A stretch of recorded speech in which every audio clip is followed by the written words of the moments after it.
আমরা পরীক্ষা দিলেই ফেল করি। আর ফেল করবো না কেন? আমরা তো পড়ার সময় পাই না। কারণ 365 দিনে 1 বছর, এর মধ্যে 52 দিন শুক্রবার, তাহলে থাকে কত? 313 দিন। এর মধ্যে আবার শীতকাল, গ্রীষ্মকাল, বর্ষাকালের ছুটি 50 দিন, তাহলে থাকে কত? 263 দিন। আবার এর মধ্যে আমরা যদি দৈনিক 8 ঘন্টা করে ঘুমাই, তাহলে বছরে কত আসে? 122 দিন, তাহলে থাকে কত? 140 দিন। আবার এর মধ্যে যদি 1 ঘন্টা করে আমরা খেলার পিছনে ব্যয় করি, তাহলে কতদিন আসে? 15 দিন। 15 দিন বাদ দিলে কত আসে? 126 দিন।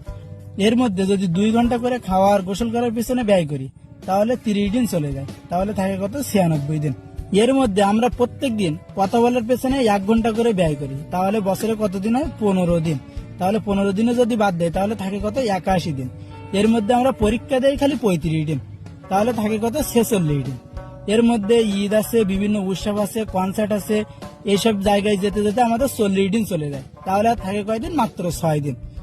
এর মধ্যে আমরা তো বছরে 3 দিন কমপক্ষে অসুস্থ থাকবো, তাহলে আর থাকে কত? 3 দিন বাদ দিলে 3 দিন থাকে।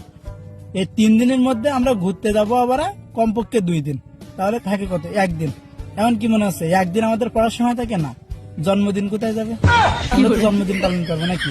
তার মানে জন্মদিনেও 1 দিন চলে যায়, তার মানে আমাদের পড়ার সময় পায় না। তো তাহলে আমরা পরীক্ষায় ফেল করবো না কেন?